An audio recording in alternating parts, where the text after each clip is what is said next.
Okay. While I have the opportunity to film,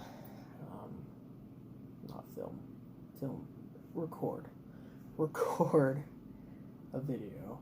I don't get those a lot anymore with both my wife and a roommate living with me.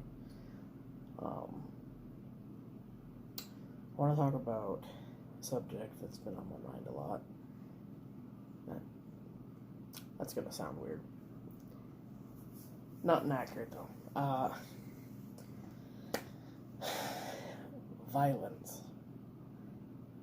There's a lot of talks and debates going around now on the subject of violence. And there's a lot of people on one side and the other side, and anywhere in between, on this polarizing topic of violence. Because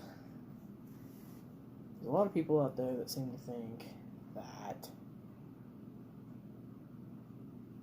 if you commit acts of violence in self-defense, or you commit acts of violence in a response to violence, or you commit acts of violence in response to oppression, then you are no better than them, whatever them might mean in that situation or context.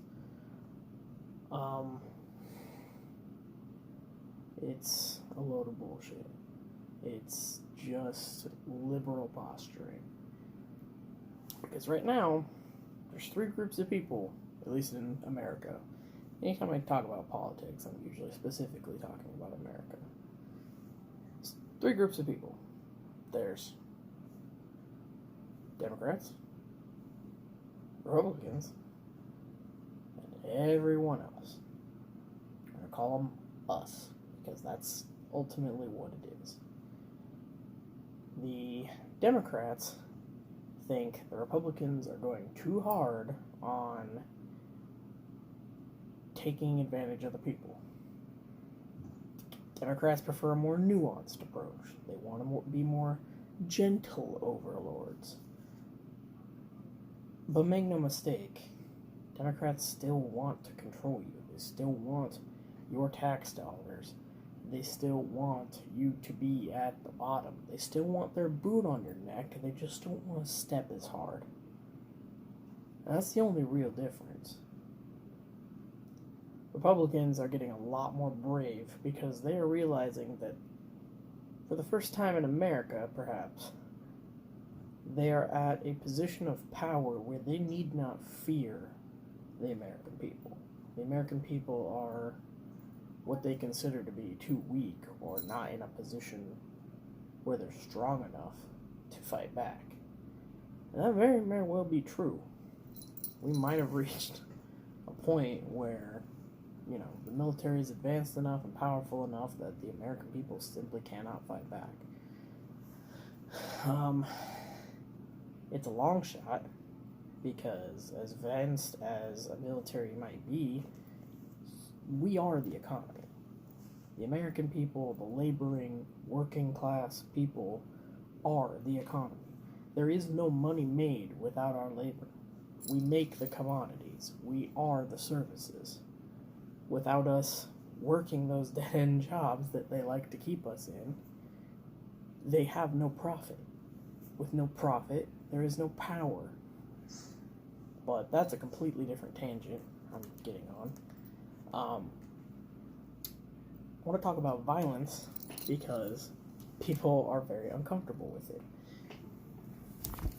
Violence is, in a lot of ways, just another language. It's just another way to speak to someone. And more often than not, when violence is used as a language, the way it should be used, it's simply to let someone know where you stand. And people just don't seem to get that. When you fight back, you're just saying, I'm here, I exist, and I won't be stepped on. Um, cat's kind of distracting me right now. So when you respond with violence in an appropriate situation, you need not feel guilt. You need not feel like you're doing anything wrong. When your body tells you fight or flight, and your body chooses the chemical flight, that's fine. Run away. But if it chooses fight, you don't need to feel bad. You don't need to feel like you made the wrong choice. Fear is something that happens to all of us.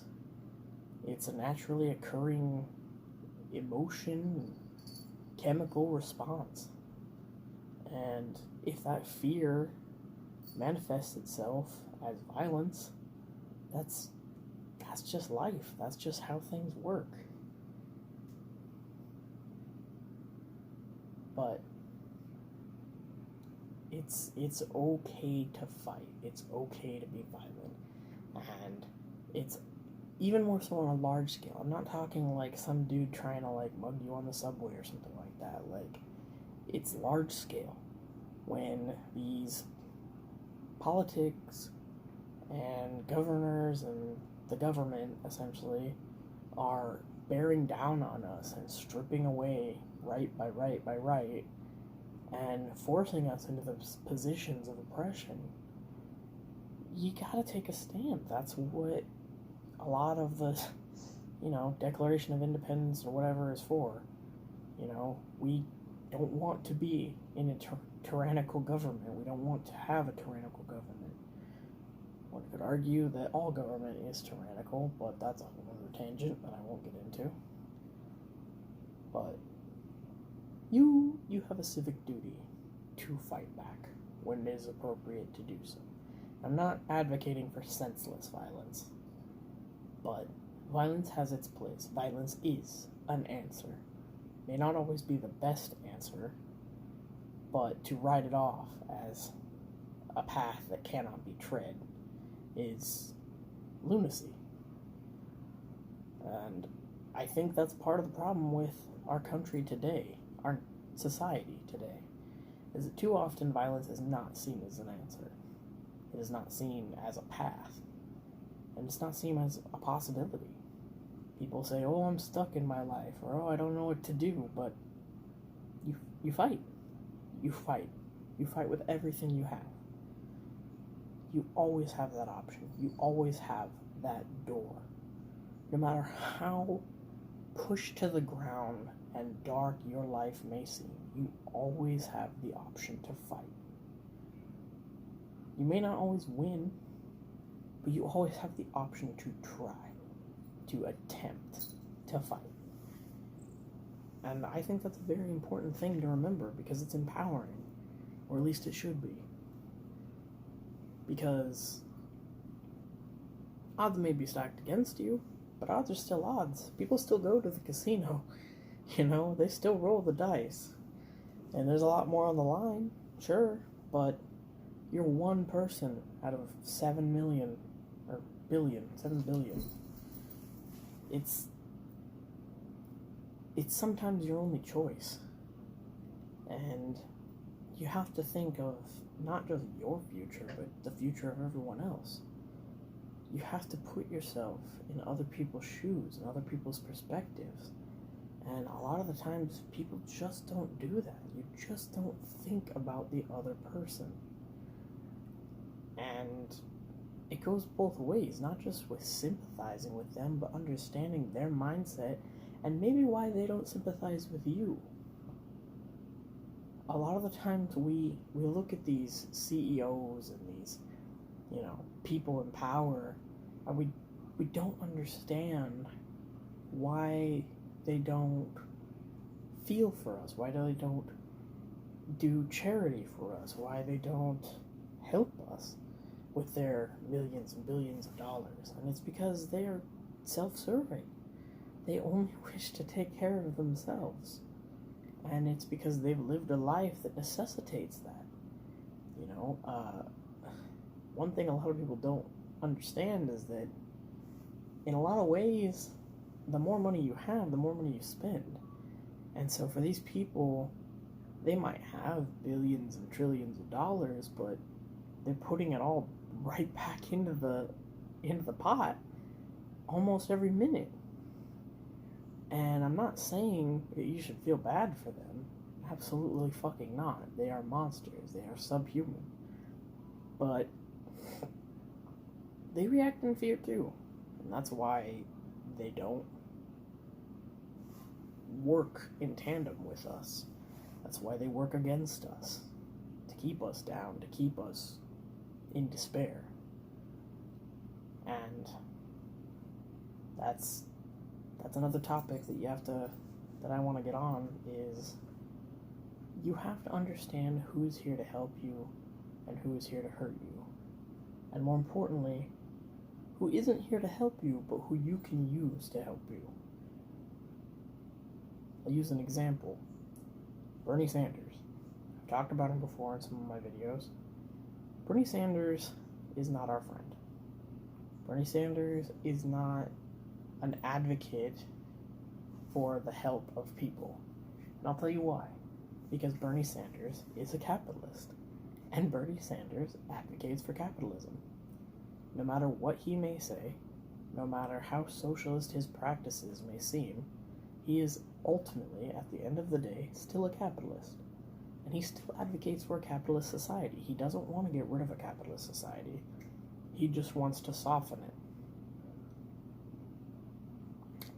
And on that note, we can still use him. He is still an asset to us.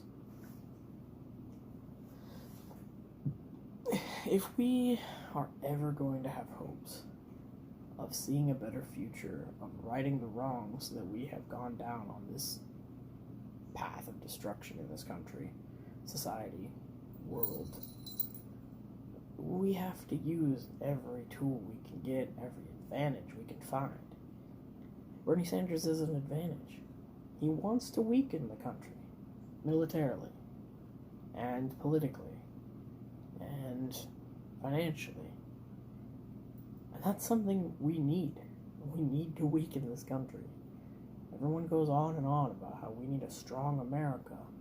We don't, because we need to reset America. The strong are already in power. We need to change that. We need the people to be in power. We need the voice of us as a whole to be unmuted. We are constantly swept under the rug. Day after day after day, citizens are killed by police as if it's nothing, as if it's just another day. Just recently, there was a woman who called on her neighbor for a welfare check. The police showed up and shot her dead. Killed her. Yeah, they sure took care of her, didn't they? And that's just one drop in the hundreds, if not thousands of cases that happen every year.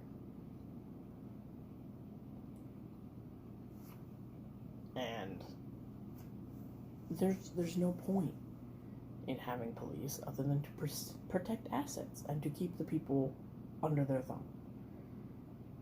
We don't need police. We can take care of ourselves. As long as we can also wrest the power from those who have it now. Anywho, the topic was violence. I kind of got off topic a bit. But I want people to understand that violence isn't just acceptable and an option. It's a way of life. Violence isn't going to wait for you. You don't have the choice of whether or not violence affects you. You may not want to be violent, but violence will find you. It's just an inevitability. So, in that respect, you need to be trained and ready for violence in your life. whether that be in your home, whether that be on the street, whether that be at work. It's just a way of life. You don't have to be violent, but you need to be ready to be violent. You need to steel yourself and prepare your mind for that state of being.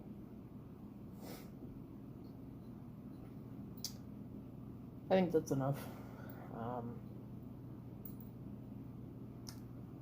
I mostly just record these as some sort of self-soothing therapy kind of thing. I don't know, maybe I'm narcissistic or something. I just like talking to myself. But it doesn't feel like anyone else listens, so.